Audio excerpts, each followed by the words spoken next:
第一部分，序章與歷史背景。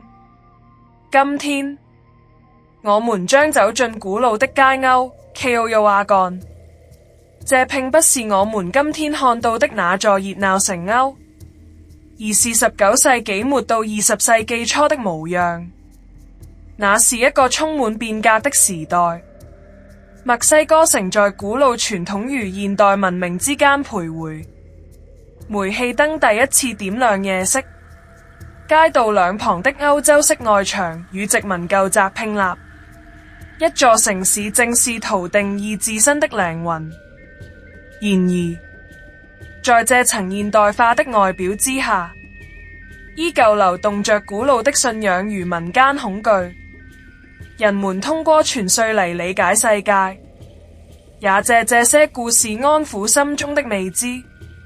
在眾多的傳說之中，有一個名字最為醒目 Eniwala 拿瓦拉，但我們講述的並非來自普拉布拉的著名版本，